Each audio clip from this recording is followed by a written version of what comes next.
আজকের আলোচ্য বিষয় মানুষের মেন্ডেলীয় বৈশিষ্ট্য কি, বিভিন্ন ধরনের মেন্ডেলীয় বংশগতি, পেডিগ্রি বিশ্লেষণ, মেন্ডেলের প্রথম সূত্রের ব্যতিক্রম, মেন্ডেলের দ্বিতীয় সূত্রের ব্যতিক্রম, প্রশ্নের ধরন ইত্যাদি। দেখো, আমরা মানুষের মেন্ডেলীয় বৈশিষ্ট্য বলতে কি বুঝি সেটা আমরা একটু আলোকপাত করি। মানুষের কিছু বৈশিষ্ট্য আছে যেগুলো মেন্ডেলীয় রীতি অনুযায়ী প্রকাশিত হয়, অর্থাৎ প্রকার প্রচ্ছন্নতা প্রদর্শন করে। মানুষের এইরূপ যে বৈশিষ্ট্যগুলো আছে সেগুলিকে আমরা মেন্ডেলীয় বৈশিষ্ট্য বলি, কারণ মানুষের এসব জিনের প্রকার বা প্রচ্ছন্ন যে কোনো একটি অবস্থা বিদ্যমান।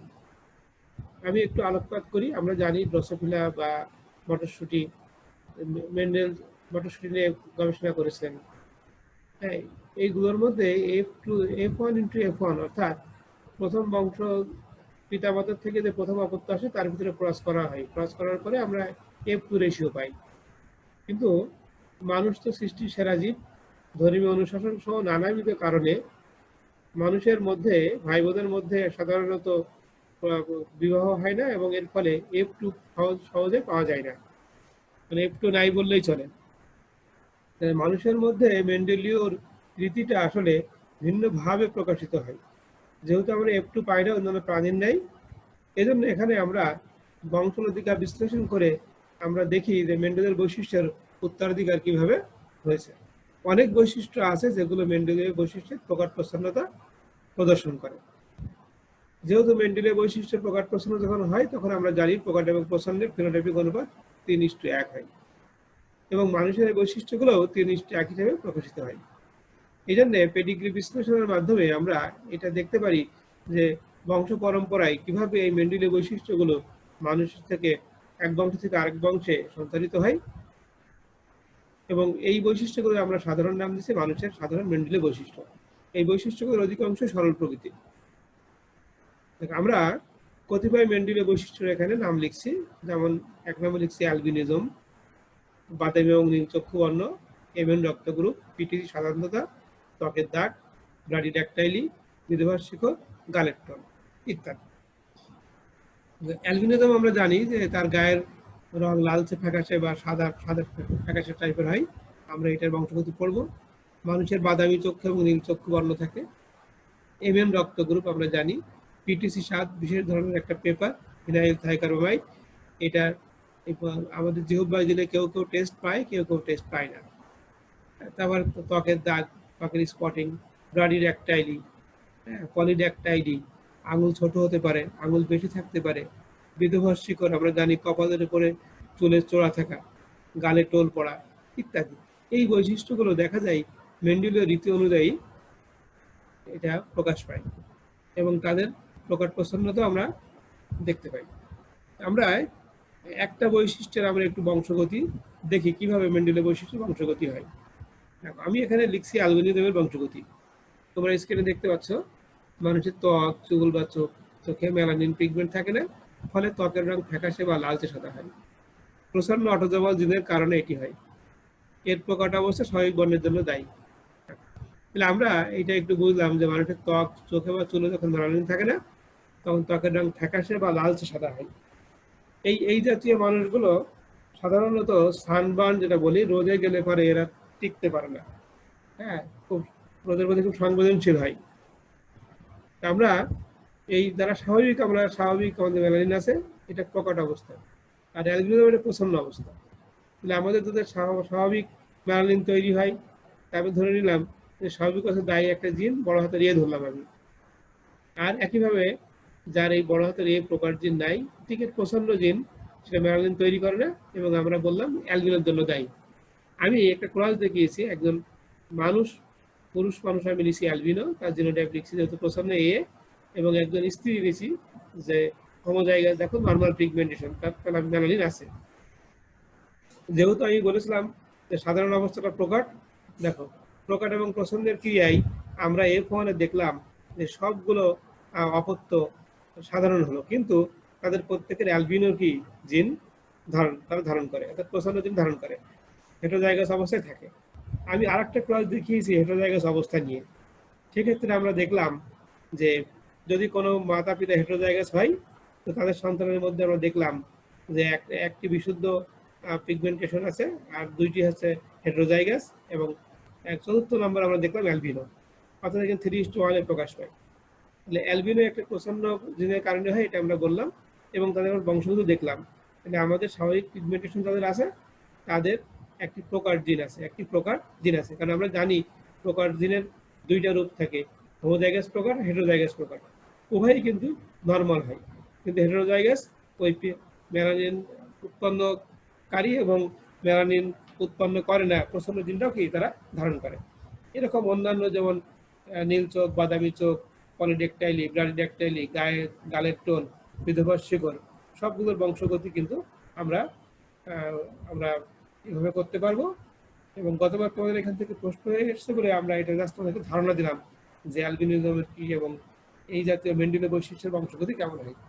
যেহেতু মেন্ডেলীয় রীতি মানে এখানে প্রকার এবং প্রচ্ছন্ন জিন নির্ধারণ করে দিতে পারে, আমরা তার বংশগতিটা করতে পারবো।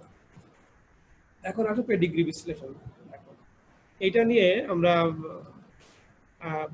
বিশদ আলোচনা করব, কারণ এটা আমাদের খুব একটা গুরুত্বপূর্ণ জিনিস প্রাণী বিজ্ঞানের জন্য, বিশেষ করে মানুষের বংশলতিকা বা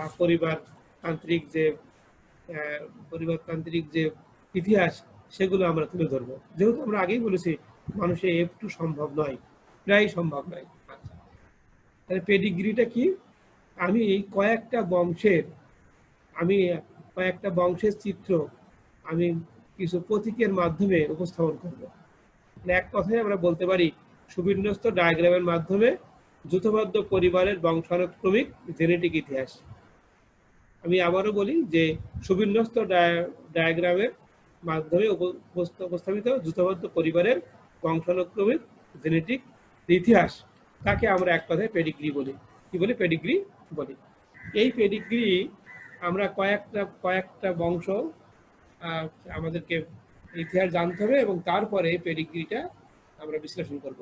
এই পেডিগ্রি বিশ্লেষণের জন্য আমরা জানি কতিপয় কিছু সিম্বল আমরা ব্যবহার করি।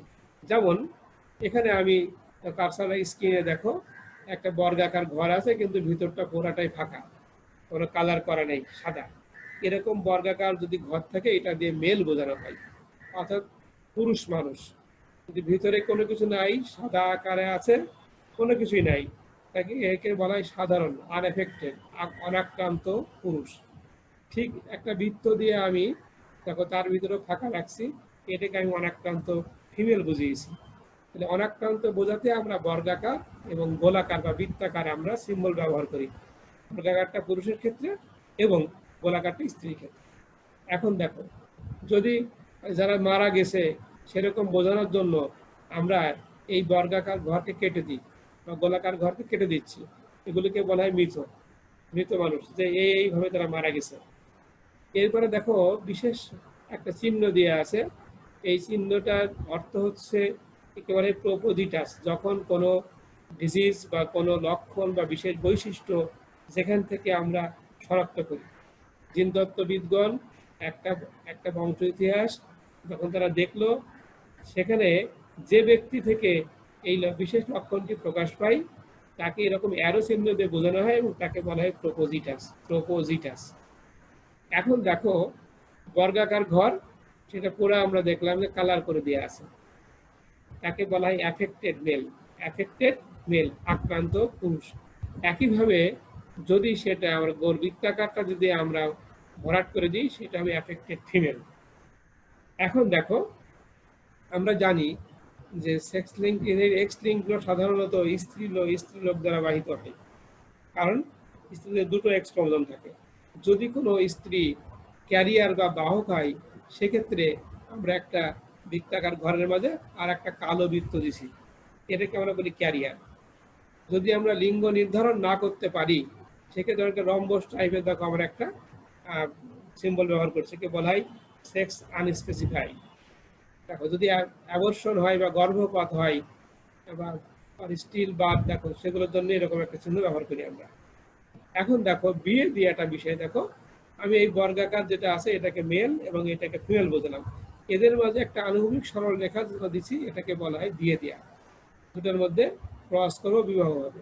যদি রক্তের সম্পর্কের মধ্যে বিয়ে হয় তখন দুটো আনুভূমিক রেখা থাকে। বিয়ের হলো আনুভূমিক রেখা থেকে একটা উলম্ব রেখা টানলে পরে সেখান থেকে সন্তান সম্পত্তি বোঝাই। অর্থাৎ আমি যেখানে 1 এবং 2, 1 হচ্ছে পিতা, 2 হচ্ছে মাতা, এই 1 নম্বরের উলম্ব রেখা টানছি, থেকে তাদের সন্তান আমি উল্লেখ করছি, একটা পুত্র একটা কন্যা। এখন যদি এই দম্পতির আরো সে 2টা পুত্র সন্তান, তখন আমি বর্গের মধ্যে 2 লিখে দেবো। 3টা যদি মনে করলাম কন্যা, এই গোত্রের মধ্যে 3 লিখে দেবো। আমি এখানে এই পুত্র সন্তানের নিচে একটা অ্যারো চিহ্ন করছি, অর্থাৎ এই পুত্র সন্তান বিশেষ বৈশিষ্ট্য সূচক বা বৈশিষ্ট্য বহন করে। এই জন্য আমি একে প্রোপোজিটাস চিহ্ন দিয়ে রাখছি, প্রোপোজিটাস। দেখো, যদি সন্তান যমজ হয় সেক্ষেত্রে আমরা যখন আমরা বলি নন আইডেন্টিক্যাল টুইন, অভিন্ন যখন যমজ হয় তখন আমরা এরকম বর্গাকার ব্যবহার করি। এটা ছেলে ছেলে হতে পারে, মেয়ে মেয়ে হতে পারে। আইডেন্টিক্যাল টুইন দেখো আমরা এইভাবে বৃত্তাকার দিয়ে ব্যবহার করছি। এই সিম্বলগুলো আমরা ব্যবহার করি পেডিগ্রি বিশ্লেষণের জন্য। এর মাধ্যমে কি হবে যে যে কোনো একজন মানুষের 3, 4 বা 5 বংশ যদি ইতিহাস জানা থাকে, আমরা খুব সহজে এর মাধ্যমে সেটা ব্যাখ্যা করতে পারবো। উদাহরণস্বরূপ আমরা একটা পেডিগ্রি বিশ্লেষণ এখন দেখব। এখানে একজন হিমোফিলিয়ার বাহকের মাধ্যমে আমি চেষ্টা করছি তোমাদের বোঝানোর জন্য কিভাবে বংশলতিকে আমরা দেখি। এটাকে আমরা ফার্স্ট বংশ বলি, প্যারেন্ট যদি আমরা ধরি। তাহলে এটা যদি আমরা জেনারেশন এখান থেকে শুরু করি, এটা এই যে আমি বলছিলাম যে বৃত্তাকার দাগ, বৃত্তাকার বৃত্তর মধ্যে অর্ধেক ভরাট করা আছে, দ্যাট ইজ ক্যারিয়ার। আর এটা দেখো বৃত্ত, কিন্তু ভিতরে আমরা কালার করছি। দেখো এটাকে আমরা নর্মাল ধরছি। তাহলে একজন স্বাভাবিক পুরুষের সাথে একজন স্বাভাবিক মহিলা, কিন্তু সে ছিল বাহক। এদের মধ্যে যদি বিয়ে দিছি আমরা, দেখো বিয়ে দেওয়ার পরে আমরা কয়টা সন্তান পেলাম? 2টো পুত্র পেয়েছি আর 2টো কন্যা পেয়েছি। দেখো আমরা জানি সেক্স লিঙ্ক ইনহেরিটেন্সের নিয়ম অনুযায়ী মাতার বৈশিষ্ট্য পুত্রে যায়। দেখো এই পুত্রটি হিমোফিলিক, স্বাভাবিক পুত্র, আর এই কন্যাটি বাহক, এটা স্বাভাবিক কন্যা। তাহলে এই যে হিমোফিলিক বৈশিষ্ট্যটি প্রকাশ পেল, এটা তার মায়ের কাছ থেকে এসছে, তার মায়ের কাছ থেকে এসছে। দেখো এখন যদি আমরা এই হিমোফিলিক পুত্রকে একটা স্বাভাবিক কন্যার সাথে আমরা বিয়ে দিলাম, সেখানে দেখো তাদের আবার 2টো পুত্র একটা কন্যা।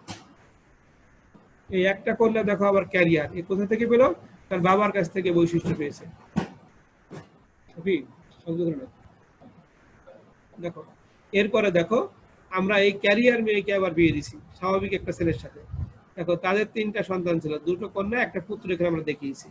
দেখো এই কন্যাটা ছিল ক্যারিয়ার, তার সাথে একটা হিমোফিলিক পুত্রের বিয়ে হলো। দেখো তাদের বংশে আবার দেখো আমরা দেখলাম যে একটা স্বাভাবিক, একটা আমরা দেখলাম হিমোফিলিক, একটা কন্যা হিমোফিলিক এবং একটা কন্যা বাহক। এখানে দেখো আমি একটা বংশ, দ্বিতীয় বংশ, তৃতীয় বংশ, চতুর্থ, 4টা বংশের ইতিহাস আমি এই সিম্বলের মাধ্যমে আমি উপস্থাপন করলাম। একে বলা হয় পেডিগ্রি বিশ্লেষণ। কি বলা হয়? পেডিগ্রি বিশ্লেষণ। আশা করি তোমরা এটা তোমাদের বইয়ে অনেক উদাহরণ দিয়ে আছে, তোমরা একটু দেখে এটা প্র্যাকটিস করতে পারবে। এখন আমার নেক্সট পড়া আছে তোমাদের আজকের পাঠ, মেন্ডেলীয় অনুপাতের ব্যতিক্রম। মেন্ডেলীয় অনুপাতের ব্যতিক্রম। লক্ষ্য করো আমরা মেন্ডেলীয় অনুপাত 2 রকমের পেয়েছিলাম। প্রথম সূত্রের ক্ষেত্রে আমরা পেয়েছিলাম 3:1 ফিনোটাইপিক অনুপাত, আর দ্বিতীয় সূত্রের ক্ষেত্রে পেয়েছিলাম 9:3:3:1। আমরা প্রথম সূত্রের ব্যতিক্রম এখানে এখন আলোচনা করব। দেখো প্রথম সূত্রের ব্যতিক্রম আমরা একটা টার্ম ব্যবহার করছি, অসম্পূর্ণ প্রকটতা, ইনকমপ্লিট ডমিনেন্স। আমি এখানে সংজ্ঞাটা করে পড়ে শোনাই। কোনো মনোহাইব্রিড ক্রসে যখন পরস্পর বিপরীত 2টি বৈশিষ্ট্যের জন্য দায়ী জিন দুটির কোনোটি সম্পূর্ণভাবে প্রকাট না হয়ে সংকর জীবে হেটেরোজাইগাস অবস্থায় উভয় বৈশিষ্ট্যের মাঝামাঝি একটি নতুন বৈশিষ্ট্যের প্রকাশ ঘটায়, তখন তাকে অসম্পূর্ণ প্রকটতা বলে। তাহলে আমি কি বললাম? এটা আমরা দেখলাম যে বিপরীত ধর্মী 2টো বৈশিষ্ট্য নিলাম, 2টো প্রকার জিন, উভয়ের মাঝামাঝি একটা বৈশিষ্ট্য প্রকাশ করলো, অর্থাৎ সমভাবে প্রকাশ হলো না বা প্রকার প্রশ্ন ক্রিয়াও করলো না, অসম্পূর্ণভাবে 2টো জিন প্রকাশ পেল, ফলে একটা মাঝামাঝি বৈশিষ্ট্য প্রকাশ হয়। এরকম যখন হয় তখন ঘটনাকে বলি আমরা অসম্পূর্ণ প্রকটতা। এর জন্য দায়ী জিনগুলোকে ইন্টারমিডিয়েট জিন বলে। এই ইন্টারমিডিয়েট জিনের ক্রিয়ার ফলে 3:1 পরিবর্তে 1:2:1 অনুপাত হয়। আমি উদাহরণ দিচ্ছি আন্দোলেশিয়ান মরক মুরগিতে। দেখো ইন্দোনেশিয়ার মরক মুরগির ক্ষেত্রে আমরা লক্ষ্য করলাম এখানে আমরা একটা ব্ল্যাক মুরগি, একটা হোয়াইট মুরগি নিছি, আর একটা আমরা কি বলি ব্লু বা নীল। আমরা ক্রসের মাধ্যমে দেখি একটা ব্ল্যাক চিকেন এর সাথে একটা হোয়াইট চিকেনের ক্রস করলাম। ক্রসের পরে দেখো আমি এখানে যখন জিনোটাইপ লিখছি সুপার স্ক্রিপ্ট ব্যবহার করছি, C for colour, B for black, C for colour, B for black. আমি বর্ণনায় যখন লিখবো খাতায় তখন বলবো ইন্দোনেশিয়ান মুরগির কালো বর্ণের জন্য দায়ী জিন সি, সুপার স্ক্রিপ্ট বি দিয়ে লিখবো আমি, অর্থাৎ জিনোটাইপ কি হলো সিবি এবং সিবি। একইভাবে হোয়াইটের জন্য দায়ী হচ্ছে সিডব্লিউ, সিডব্লিউ। এই দুটো ক্রসের ফলে আমরা যখন মেন্ডেলীয় তত্ত্ব দেখলাম তখন আমাদের চিন্তা ছিল বা ধারণা ছিল যে মেন্ডেলীয় রীতি অনুসারে F1 এ আইদার ব্ল্যাক আর হোয়াইট পাবো। যদি ব্ল্যাক পেতাম তাহলে ব্ল্যাক প্রকাট হতো, হোয়াইট প্রচন্ড হতো। যদি হোয়াইট পেতাম হোয়াইট প্রকাট হতো, ব্ল্যাক প্রচন্ড হতো। কিন্তু দুটোর কোনোটি না পেয়ে আমরা দেখলাম ভিন্ন একটি বৈশিষ্ট্য নীল পেলাম। কোনো কোনো জায়গায় বলা আছে কালো সবযুক্ত সাদা মুরগি। এই ব্লু চিকেন যখন পেলাম তখন উভয় বৈশিষ্ট্যের মাঝে মাঝে একটা বৈশিষ্ট্য প্রকাশ হলো, অর্থাৎ এই কালো এবং সাদা ইন্দোনেশিয়ান মুরগির ক্ষেত্রে এই জিন দুটি অসম্পূর্ণ প্রকটতা প্রদর্শন করে। এই জিন দুটিকে আমরা ইন্টারমিডিয়েট জিন বলি। F1 ইন্টু F1 যখন করবো আমরা সেখানে দেখলাম ব্ল্যাক একটা পেলাম, দুটো ব্লু এবং হোয়াইট একটা, অনুবাদ পেলাম 1:2:1। মজার ঘটনা, এই ক্ষেত্রে ফিনোটাইপিক এবং জিনোটাইপিক অনুবাদ একই থাকে। এটাকে আমরা সরাসরি বললাম অসম্পূর্ণ প্রকটতা। নেক্সট ব্যতিক্রমে আমরা আসি, আমরা লিখছি সমপ্রকটতা। ওটার থেকে এটা একটু ভিন্ন। এখানে আমরা দুটো বিপরীত জিন যখন আমরা ক্রস করালাম, দুটো জিনই যদি সমভাবে প্রকাশিত হয়, অসম্পূর্ণতায় ইনকমপ্লিট ডমিনেন্স আমরা দেখলাম যে ভিন্ন একটা বৈশিষ্ট্য আসলো, কিন্তু এখানে উভয় বৈশিষ্ট্যই প্রকাশ পায়। এর ফলে 3:1 এর পরিবর্তে 1:2:1 অনুপাত হয়। আমরা এটা রোয়ান গরু, আমরা একটা গরুর ক্ষেত্রে আমরা একটা উদাহরণ দিছি। এখানে আমি লাল গরু এবং সাদা গরুর মধ্যে ক্রস করছি। লাল গরু এবং যেটা সাদা সাদা গরু আছে, ক্রস করার পরে আমরা দেখলাম F1 এ যে পত্রটা পেলাম লাল এবং সাদা মিশ্রিত পেলাম, তাকে আমরা রোয়ান গরু বলি, রোয়ান। F1 ইন্টু F1 যখন করলাম, F2 তে আমরা 1 ভাগ পেলাম রেড, 2 ভাগ রোয়ান আর 1 ভাগ হোয়াইট, 1 ভাগ হোয়াইট। এর ফলে অনুপাত দাঁড়ালো 1:2:1। মানুষের রক্ত গ্রুপও সমপ্রকারের উদাহরণ। আমরা জানি এ এবং বি রক্ত গ্রুপের মধ্যে ক্রস করলে পারে AB হয়, অর্থাৎ এ এবং বি কোডোমিনেন্স। ঠিক একইভাবে রোয়ান, লাল গাভী এবং আমরা যখন সাদা লাল এবং সাদার মধ্যে ক্রস করলাম রোয়ান পেলাম এবং 1:2:1 অনুপাত পেলাম। অর্থাৎ জিনগুলো এখানে সমভাবে প্রকাশিত হয়। এর পার্থক্যটা কি? পার্থক্যটা হচ্ছে অসম্পূর্ণ প্রকাশিতে দুটার বৈশিষ্ট্যের মাঝামাঝি অন্য একটা বৈশিষ্ট্য প্রকাশ পায়, আর সমপ্রকাশিত উভয় বৈশিষ্ট্য সমভাবে প্রকাশ পায়। এই জন্যে আমরা একটাকে বলি ইনকমপ্লিট ডমিনেন্স, একটাকে বলি কোডমিনেন্স। আমরা আর একটা ব্যতিক্রমে একটু আলোচনা করি। আমরা এটা তোমরা উচ্চ মাধ্যমিকে পড়ে এসছো, সেটা হচ্ছে আমরা বললাম লিথাল জিন, এর বাংলা মারণ জিন। অর্থাৎ যেসব জিনের উপস্থিতিতে জীবের মৃত্যু ঘটে তাকে লিথাল জিন বলে। হ্যাঁ, তোমরা দেখবে বইয়ে লেখা আছে হোমোজাইগাস অবস্থায় যে জীবের মৃত্যু ঘটে লিথাল জিন বলে। লিথাল মানে মারণ। এই বিজ্ঞানী কোনও এইটা আবিষ্কার করেছেন এবং তিনি দেখেছিলেন যে প্রকৃতিতে যতগুলো হলুদ বর্ণের ইঁদুর আছে বিশুদ্ধ হলুদ নাই। তাহলে কিভাবে বুঝলেন? উনি যতবার সাথে হলুদ ক্রস করছে ততবারই উনি হলুদ এবং নন হলুদ বা মেটে জাতীয় ইঁদুর পেয়েছেন। কখনোই উনি হলুদ ক্রস করে সম্পূর্ণ হলুদ উনি পাননি।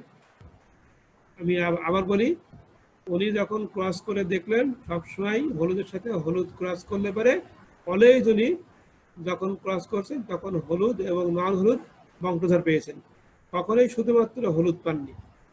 হলুদ এবং সাদা বা মেটে ক্রস করলে পারে সেখানে উনি দেখা গেছে হলুদ এবং মেটে পেয়েছিলেন।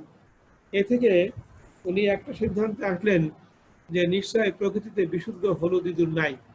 কেন নাই? এর ব্যাখ্যায় উনি দেখলেন যে ভ্রূণীয় অবস্থায় হোমোজাইগাস জিনের কারণে ইঁদুরের মৃত্যু ঘটে। কোন ইঁদুরের? হলুদ হোমোজাইগাস ইঁদুরের মৃত্যু ঘটে। এর ফলে অনুপাত দাঁড়ায় 2:1, 2:1। কারণ আমরা জানি যে অনেক প্রোটিন তৈরি ব্যাপার এখানে আছে, হ্যাঁ, যার কারণে হলুদ ইঁদুর হোমোজাইগাস অবস্থায় তার যে জিনের প্রকাশ সেটাকে মৃত্যু ঘটায়। এর ফলে অনুপাত দাঁড়ায় 2:1। একে বলা লিথাল জিন। লিথাল জিনের ইফেক্টে মারা গেল হোমোজাইগাস বিশুদ্ধ হলুদ ইঁদুর, যা প্রকৃতিতে হলুদ ইঁদুরের অস্তিত্ব, বিশুদ্ধ হলুদ ইঁদুরের অস্তিত্ব নাই, যা আছে সবগুলো কি সংখ্যা। এটা উনি দেখলেন। এর ফলে জিনতত্ত্বের 3:1 যে প্রথম সূত্রের ফিনোটাইপিক অনুপাত, সেটি পরিবর্তিত হয়ে 2:1 অনুপাত হলো। তাহলে আমরা 3টা ব্যতিক্রম পড়লাম মেন্ডেলের প্রথম সূত্রে। 3টা ব্যতিক্রম, প্রথমটা আমরা পড়লাম অসম্পূর্ণ প্রকটতা, তারপরে আমরা পড়লাম সম্প্রকটতা, এরপরে পড়লাম লিথাল জিন। এরপরে আমরা দ্বিতীয় সূত্রের ব্যতিক্রম পড়ব। আমরা জানি দ্বিতীয় সূত্রের ক্লাসিক্যাল রেশিও ছিল 9:3:3:1। 9:3:3:1। এটা পরিবর্তিত হয়ে 9:3:3:1।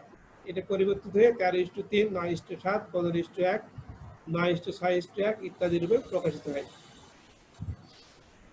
আমরা দ্বিতীয় সূত্রের ব্যতিক্রম যখন পড়বো তখন আমাদেরকে ধারণা রাখতে হবে এপিস্টাসিস কি। এপিস্টাসিস কি? একটি জিন যখন অন্য একটি নন-অ্যালিক জিনের ক্রিয়া প্রকাশে বাধা দেয়, একটি জিন যখন অন্য একটি নন-অ্যালিক জিনের ক্রিয়া প্রকাশে বাধা দেয় তখন তাকে এপিস্টাসিস বলে। তাহলে আমরা এখানে ক্লিয়ার হলাম যে মেন্ডেলের সূত্র ছিল অ্যালিক ক্রিয়া, এখানে বলো নন-অ্যালিক ক্রিয়া। আমি এখানে একটা হোমোলোগাস ক্রোমোজোমে দেখো ক্রোমোজোম দেখিয়েছি এ এবং বি। এ এর সাপেক্ষে বি হচ্ছে নন-অ্যালিক, বি হচ্ছে নন-অ্যালিক। এখন মেন্ডেলের ক্রিয়া হচ্ছে এ এর সাথে এ বা বি এর সাথে বি, অ্যালিক ক্রিয়া। এখন যদি কোনো অবস্থায় বি জিনটা এ এর ক্রিয়াকে বন্ধ করে দেয় বা বাধা দান করে, বি জিনটা এর ক্রিয়াকে বাধা দান করে, তখন আমরা সেই ঘটনা বলি এপিস্টাসিস। যে জিনটি বাধা দেয় তাকে আমরা বলি এপিস্টাটিক জিন, আর যে বাধা পায় তাকে আমরা বলি হাইপোস্টাটিক জিন। দেখো আমি চিত্রে দেখিয়েছি এখানে বি বাধা দিচ্ছে একে, বি হচ্ছে এপিস্টাটিক জিন আর এ হচ্ছে হাইপোস্টাটিক জিন। এপিস্টাটিক এবং হাইপোস্টাটিক জিনের এই ক্রিয়াকে আমরা এক কথাই বলি এপিস্টাসিস। এর ফলে মেন্ডেলের ক্লাসিক্যাল যে অনুপাত আছে 9:3:3:1, এটি পরিবর্তিত হয়ে নানাভাবে প্রকাশিত হয় 4:3, 9:7, 15:1 ইত্যাদি। আমরা উদাহরণ হিসাবে দেখি অনেকগুলো রেশিওর আমি এখানে জিনের ক্রিয়াটা দেখাচ্ছি, সেটা একটু দেখো। ক্লাসিক্যাল রেশিও আমরা বললাম 9:3:3:1। এর যখনই নন-অ্যালিক ক্রিয়া শুরু হলো তখন একটাকে আমরা বললাম ডমিনেন্ট এপিস্টাসিস, ডমিনেন্ট এপিস্টাসিস। এর ফলে এই ক্লাসিক্যাল রেশিও পরিবর্তনে 12:3:1 হলো। রিসিভ এপিস্টাসিস বা প্রসন্ন এপিস্টাসিস, এর ফলে দেখো 9:3:4 অনুপাত দাঁড়ালো। এরপরে ডুপ্লিকেট জিনের ক্রোমোজোমিক ইফেক্টের ফলে 9:6:1 হলো। ডুপ্লিকেট জিনের ডুপ্লিকেট প্রকার জিনের ক্রিয়ায় 15:1 হলো। ডুপ্লিকেট প্রসন্ন জিনের ক্রিয়ায় 9:7 হলো। ডমিনেন্ট এবং রিসেসিভ ইন্টারাকশনের ফলে 13:3 হলো। এই নানাভাবে মেন্ডেলের ক্লাসিক্যাল রেশিও নন-অ্যালিক ক্রিয়ার ফলে পরিবর্তিত হয়। আমরা দেখি কয়েকটি উদাহরণ আমরা তোমাদের সাথে আলোচনা করি। দেখো প্রকাট এপিস্টাসিস। আমরা বললাম যখন একটি প্রকাট জিন অপর একটি নন-অ্যালিক প্রকাট জিনের কার্যকারিতা প্রকাশে বাধা দেয় তখন তাকে আমরা প্রকাট এপিস্টাসিস বলি। আমি আবার বললাম একটি প্রকাট জিন অপর একটি নন-অ্যালিক প্রকাট জিনের কার্যকারিতা প্রকাশে বাধা দেয় তখন তাকে প্রকাট এপিস্টাসিস বলে। আমি সাদা লেঘর্ন এবং সাদা প্লিউমাউথ মরগ মুরগির পালকের ক্ষেত্রে এই উদাহরণটা আমরা উপস্থাপন করছি। দেখো আমরা জানি সাদা লেঘর্ন যেটা আছে সে কালার জিন ধারণ করলেও বাস্তবে সে কিন্তু রঙিন নয়, সে সাদা। কারণ আমরা জেনোটাইপ যখন লিখছি দেখো সি ফর কালার ডমিনেন্ট, কিন্তু এখানে আরেকটা প্রকার জিন আছে আই। দেখো আই এই সি কে বাধা দেয়, আই সি কে বাধা দেয়। আই কি বলে ইনহিবিটরি জিন। এই সি প্রকার জিন হওয়া সত্ত্বেও অন্য লোকাসের আরেকটি প্রকার জিন এই সি কে বাধা দেয়, ফলে সেটা কি হোয়াইট হয়েছে। এই জন্য আমরা ঘটনা করছি প্রকাট এপিস্টাসিস। আর প্লাইমাউথ রক যেটা আছে প্লিমাউথ রক সেটা হচ্ছে প্রসন্ন, এখানে কোনো কালার বা আমরা কোনো বললাম যে এখানে ইনহিবিটরি জিন নাই, দুটাই প্রসন্ন অবস্থায় আছে। এদের মধ্যে ক্রস করে আমরা দেখলাম এখানে অল আর হোয়াইট,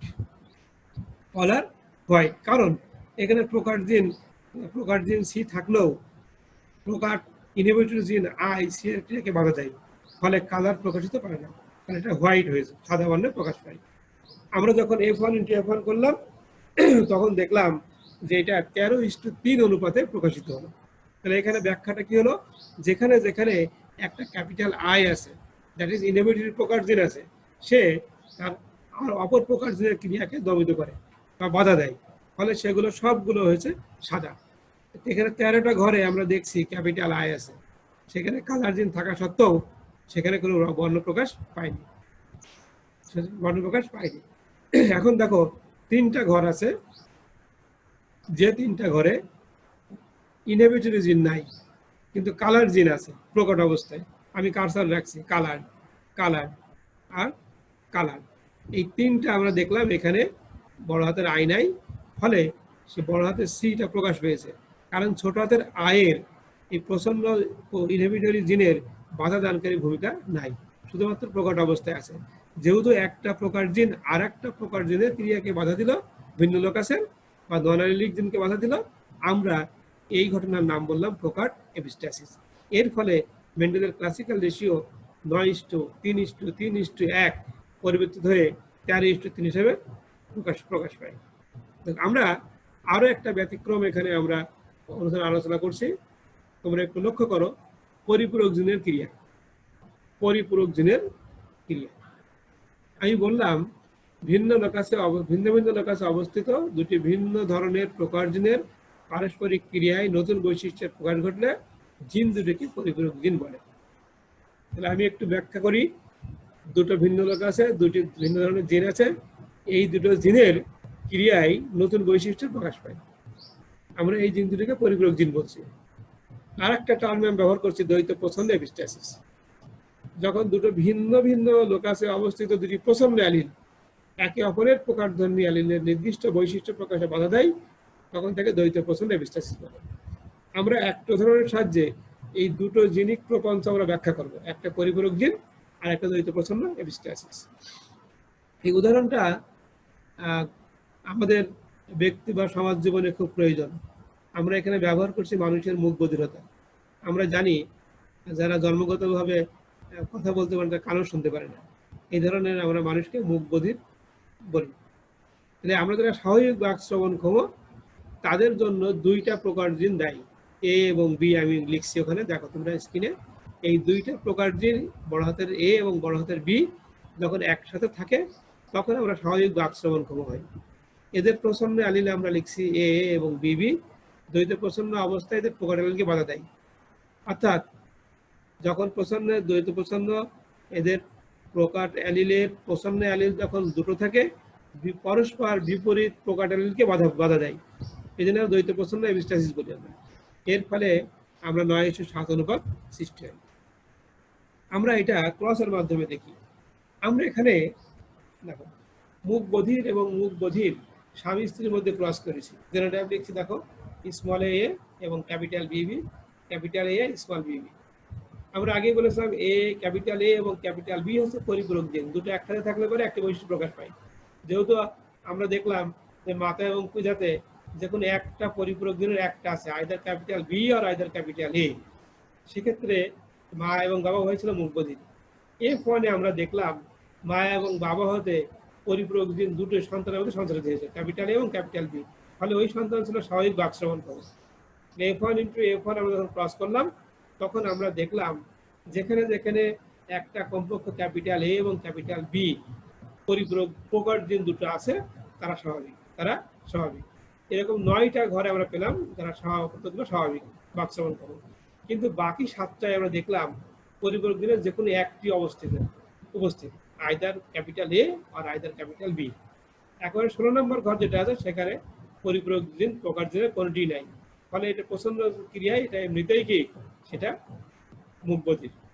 তাহলে 9টা পেলাম আমরা স্বাভাবিক। এই স্বাভাবিকের ক্ষেত্রে আমরা বললাম তাদের দুটো পরিপূরক জিনের একটি করে থাকতে হবে, অর্থাৎ আইদার ক্যাপিটাল এ এবং আইদার ক্যাপিটাল বি, এই দুটো সমন্বয় থাকতে হবে, একটি থাকলে হবে না, হয় এ এবং বি কমপক্ষে একটি করে ক্যাপিটাল থাকতে হবে।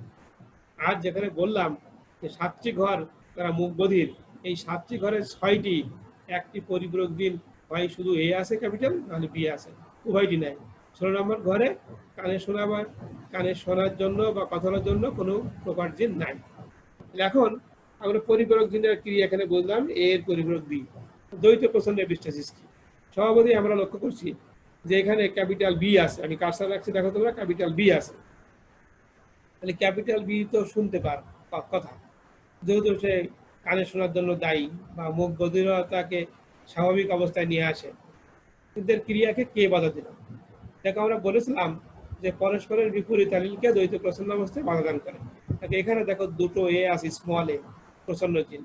এই প্রসন্ন জিন তার বিপরীত অ্যালিল ক্যাপিটাল বি কে বাধা দিচ্ছে। একইভাবে যদি আমরা এখানে দেখি ক্যাপিটাল এ আছে, ক্যাপিটাল এর তো প্রকার জিন, তার প্রকাশভঙ্গি থাকা উচিত ছিল, কিন্তু কে বাধা দিল? আমরা দেখলাম বিপরীত অ্যালিল। দেখো বিপরীত অ্যালিল দুটো স্মল বি আছে, দ্বৈত প্রসন্ন অবস্থায় আছে। এই স্মল বি এ কে বাধা দিচ্ছে, আবার স্মল এ বি কে বাধা দিচ্ছে। এই জন্য আমরা এই ঘটনাকে বলি দ্বৈত প্রসন্ন এপিস্টাসিস। দ্বৈত প্রসন্ন এপিস্টাসিস, দ্বৈত প্রসন্ন এপিস্টাসিস এবং পরিপূরক জিনের ক্রিয়ার পরে আমরা দেখলাম মেন্ডেলের ক্লাসিক্যাল রেশিও 9:7, 9:3:3:1 পরিবর্তিত হয়ে 9:7 রূপান্তরিত হলো। মানে এটা আমরা একটা দুইটা ক্রস আমরা এখানে দুইটা উদাহরণ আমরা একসাথে ব্যবহার করলাম, দ্বৈত প্রচ্ছন্ন জিন, একটা এপিস্ট্যাটিক জিন। আশা করি তোমরা এটা। আমরা 9:7 অনুপাত আমরা করলাম। আমাদের আরো একটা অনুপাত আমরা এখন ব্যাখ্যা করব, এটির নাম হচ্ছে ডুপ্লিকেট প্রকাট এপিস্ট্যাসিস। ডুপ্লিকেট প্রকাট এপিস্ট্যাসিস বিষয়টি এরকম যে দুটি ভিন্ন ভিন্ন প্রকার জিন যদি একই বৈশিষ্ট্য নিয়ন্ত্রণ করে এবং একটির উপস্থিতিতে অভিন্ন প্রকার বৈশিষ্ট্য প্রকাশ পায়, তখন একটি জিনকে আরেকটা জিন ডুপ্লিকেট জিন বলা হয়। এই ঘটনার ফলে মেন্ডেলের 9:3:3:1 অনুপাত পরিবর্তিত হয়ে 15:1 প্রকাশ পায়। অর্থাৎ এখানে ভিন্ন লোক আছে, দুটি প্রকার জিন একই বৈশিষ্ট্য প্রকাশ করে এবং যে কোনো একটা জিন প্রকার উপস্থিত থাকলে পরেই বৈশিষ্ট্য প্রকাশ পায়। এর ফলে 15:1 অনুপাত সৃষ্টি হয়। আমরা এখানে উদাহরণ হিসেবে মরগ মুরগির পায়ের নলার পালকের বংশগতি ব্যাখ্যা করছি। এখানে আমি প্যারেন্ট ফিনোটাইপ পালকযুক্ত পা নিছি, পালকবিহীন পা। যদি পালকযুক্ত পায়ে তোমরা ফিনোটাইপ লক্ষ্য করো যে এখানে capital F F, capital S S আছে। এই এফ এবং এস আমি ধরে নিছি ক্যাপিটাল এফ এবং ক্যাপিটাল এস উভয় পালকযুক্ত পাওয়ার জন্য দায়ী। এই এফ এর ডুপ্লিকেট এস, আমরা এফ ওয়ানে পেলাম এফ এফ এস এস। এটা আমরা এখানে বললাম যেহেতু এফ এবং এস ক্যাপিটাল আছে, সকলে পালকযুক্ত পা।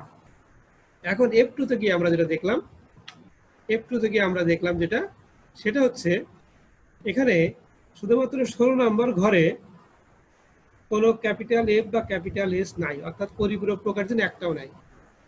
আর এই 15টি ঘরে কোথায় কোথায় বোধ এফ এবং এস ক্যাপিটাল আছে, কোথায় কোথায় শুধু এফ আছে এবং কোথায় কোথায় শুধু ক্যাপিটাল এস আছে।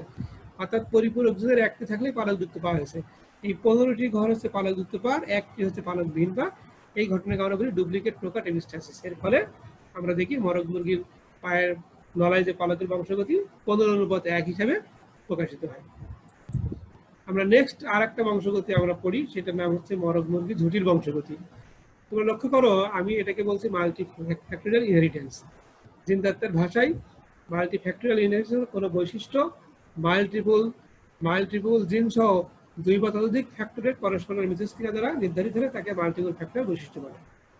একটু আমি বলি, অর্থাৎ আমরা এখানে জিন কোনো একটা বৈশিষ্ট্য একাধিক বা ততোধিক ফ্যাক্টরের পরস্পরের মিথস্ক্রিয়া দ্বারা নির্ধারিত হয়। আমরা এখানে অনেকগুলো মরগ মুরগির ঝুঁটি আমরা দেখাইছি। সেখানে আমরা দেখালাম যে একটাকে আমরা বলছি রোজ ঝুঁটি, একটাকে আমরা বলছি পি ঝুঁটি, আর একটা সিঙ্গেল। রোজ এবং পি উভয় প্রকার, এদের প্রসন্ন সিঙ্গেল। রোজ এবং পি মিলে ওয়ালনাট তৈরি হয়, রোজ এবং পি মিলে ওয়ালনাট ঝুঁটি তৈরি হয়। দেখো আমরা এখানে জিনোটাইপ ধরছি, রোজের জন্য দায়ী জিন আর, কিন্তু পাশাপাশি দেখো পি কে আমরা রাখছি। একইভাবে যখন আমরা পি বলছি, আমরা সেখানে আর কে কিন্তু প্রসন্ন অবস্থায় রাখছি। কিন্তু সিঙ্গেলে আমরা দেখলাম পি এবং আর এর উভয়ের প্রসন্ন অবস্থা আছে। আমরা দেখি ক্রসের মাধ্যমে বংশগতিটা কিভাবে বংশ পরম্পরায় ট্রান্সমিট হয়। তাহলে আমরা এটাকে আমরা আরেকটা ভাবে বলি, তাকে সম্পূরক ফ্যাক্টরও বলি। আমরা এখানে ধরে নিয়েছি রোজ জুটির জন্য আর জিন, পি জুটির জন্য বড় হাতের পি, এবং আর এবং পি প্রচ্ছন্ন অবস্থায় সিঙ্গেল জুটি তৈরি করে। আমরা রোজ এবং পি এর মধ্যে ক্রস করলাম, F1 এ পেলাম ওয়ালনাট, অল ওয়ালনাট। এ থেকে বোঝা গেল যে আর এবং পি এই দুটো জিন কেউ কারোর উপরে প্রকাট নেই, দুটো হিসাবে থাকলে পারে ওয়ালনাট হয়, ওয়ালনাট হয়। আর এবং পি ক্যাপিটাল প্রকার জিন থাকলে ওয়ালনাট, ওয়ালনাট বড় দুটি সৃষ্টি হয়। ওয়ালনাট ওয়ালনাট ক্রস করলে পারে আমরা অনুপাত পাই 9:3:3:1। কিন্তু মজার ঘটনা, এটা কিন্তু মেন্ডেলীয় দ্বিতীয় সূত্র নয়, কারণ এখানে আর এর সাথে পি এর ক্রিয়া আছে এবং আমরা দেখলাম যে সম্পূরক ফ্যাক্টর হিসাবে কাজ করে, এবং একে আমরা মাল্টিফ্যাক্টরিয়াল ইনহেরিটেন্স বলি। কারণ এখানে দুই বা ততোধিক বৈশিষ্ট্য জোড়া জোড়া জিন একটা বৈশিষ্ট্য আমরা বললাম মিথস্ক্রিয়া দ্বারা কি প্রকাশ হয়। যেমন রোজ পি, আমরা যখন জিনোটাইপ লিখছি, জিনোটাইপ লিখলেই বুঝতে পারবো যে এটার সাথে মেন্ডেলীয় ফ্যাক্টরের কোনো মিল নাই, বৈশিষ্ট্য একটা কিন্তু একাধিক জিন ক্রিয়া করে। যেমন রোজের ক্ষেত্রে আমরা দেখলাম পি প্রচ্ছন্ন, আবার যখন পি দেখছি তখন আর কি প্রচ্ছন্ন। এই ঘটনাকে আমরা বলি মাল্টিফ্যাক্টর ইনহেরিটেন্স। আমরা এক উদাহরণ দিচ্ছি সম্পূরক ফ্যাক্টর, সম্পূরক ফ্যাক্টর।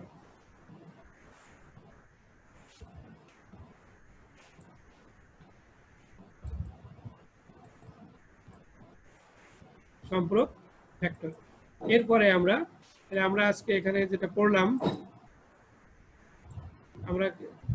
আমরা সম্পূরক ফ্যাক্টর পড়লাম, আমরা পড়লাম মেন্ডেলের প্রথম সূত্র, দ্বিতীয় সূত্র ব্যতিক্রম।